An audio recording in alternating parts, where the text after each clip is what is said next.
Hi, my name is Patrick Miller. I'm a volunteer in the Republic of Moldova. Today I'm going to show you how to set up an Indiegogo campaign, and I will then walk you through an example that I used with my community.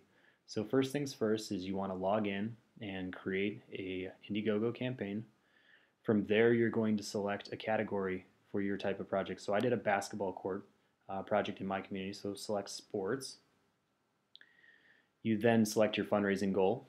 Make sure that you take into account that taxes will eat into some of your fundraising. As well, you will select what type of person or organization will be receiving the funds. In this case, I worked with the local school, so we selected a nonprofit organization, not affiliated with the United States.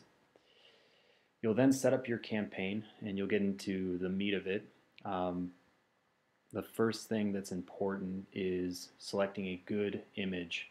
Choose a good image surrounding your project, one that will really attract a short attention span audience. As you go through the Indiegogo campaign page with all the different projects around the world, people are going to have a very short time to look into them and see which ones really catch their eye.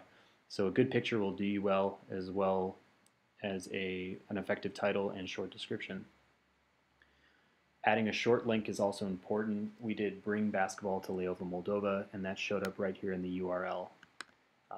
So just make sure it relates to your project and you should be good there.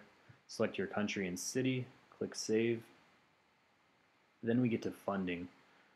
There's two options. Number one, you put in your goal. So we did around $4,800 and some change. And we had the option of flexible funding, which is when people will donate to your project, and no matter if you hit your goal or not, you will receive those funds. If you hit your goal, Indiegogo takes 4%.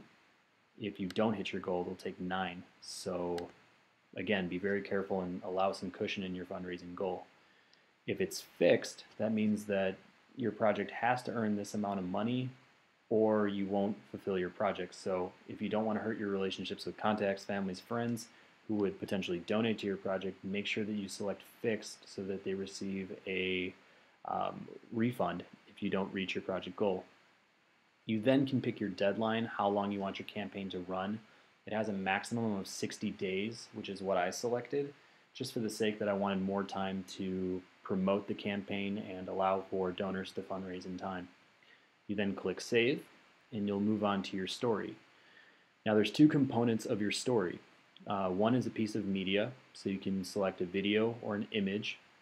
I would highly recommend selecting a video and creating one that is 2 minutes long, just for the sake that people have very short attention spans again, but also it'll help bring your project to life more than an image will. So incorporating the right players, showing your community, showing your project will really help the donor in understanding where their money is going. Furthermore, you'll fill out a text which will take up the majority of your page. And you want to start with a short summary, what the problem is, who will be involved in this project. You'll then go to what you want from the donors, what your goal is. You can place your goal in there as well, and also describe what they'll get in return for their donation. Then describe the impact. So it's great if we have a computer donated to so-and-so office, but what we really want to show is who will be affected by that computer being there. So be very descriptive in that component as well. And then if you have other information, you can add that there as well. You can then click Save and view your campaign shortly thereafter. For the purpose of this video, we will not do that, and instead I will show you the campaign that we worked on as a live example. So after filling out all the things you need to fulfill the back end of the project, this is what the user interface looks like. So like I said, we had an image of a basketball court with a title and short description. That shows up on Indiegogo's homepage, allowing people to quickly understand what the project is all about. Then we created a video, so I will mute the sound, but what I want to say is that this is Vasia, a Moldovan living in Leova, and myself, and what we did in this video was first introduce ourselves, introduce the problem. We did it with the court in the background. You can see the problems and also the kids that are eager to play. We then showed live video of certain spots on the court that needed repairs, and we ended up bringing in one of our friends from the community as well to help us make the video. And another important thing that I'll say is that we also placed what the community would contribute and what the donors needed to contribute in order for us to fulfill our project. I think it added a little bit more transparency to our project and helped us to get more people on board. On the right here, we have our funding goal. So every time someone donates to your project, this meter will continue to grow. And it really feels good when you see those donations start to come in, but it also provides a percentage of completion. So that's good information if you're promoting on social media. As well, on the toolbar here, we have perks. So what the perks are increased donations that will provide the donors with a certain benefit. So for our purposes, we did putting names of donors throughout the court. So we had the backboard, the sides, and then the center with increasing amounts. For, I guess, attractive purposes, we placed a cap on the amount of donors that could have this right. So we did 20, 4, and 1, and as you can see, we had some decent success with our perks. In the center, and what I was talking about was, the bulk of the information. So here, we talked about our story with our school, the players, and what the problem was.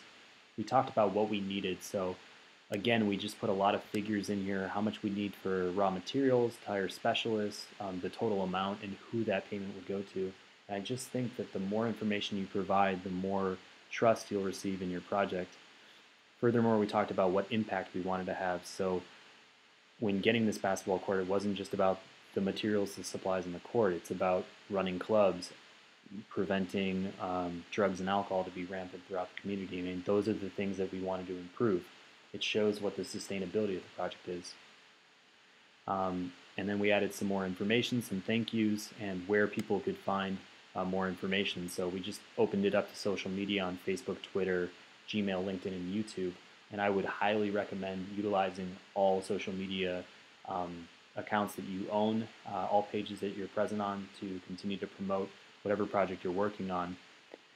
And additionally, we put the team members at the bottom of our campaign. So I placed myself as the project assistant. I have my own personal profile that people can navigate, as well as who would be receiving our funds, Andre, and he has a profile as well that people could enter. It just further adds that trust to your project when going through it. Some also nice options about Indiegogo is every time I received a donation, somebody had the right to write me a message. So I really appreciated that component of Indiegogo. It can show you who's taking interest in your project, and it makes you feel really good as you move forward. Again, they'll show you the funders, a list of their names, their email accounts, so you can write them thank yous in this section. And another nice option is they have a gallery, so you can put in images of your project to further bring it to life, where the problems were, what your community may look like, maybe some people, if that's important to you. As well, you can add files. So what was in the YouTube video was the budgets for what the community would raise for the project and what the donors needed to raise for the project to have success. Again, the more information, the better on this front.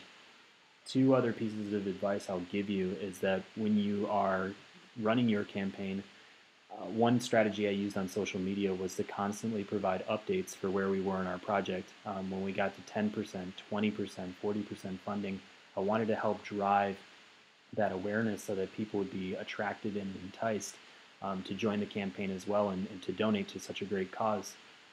One other piece of advice I'll give you is if you are pinpointing certain donors or organizations, be very personable with your messaging. Ask them how they're doing. If you have a personal story you can reflect on, bring that up in your messaging.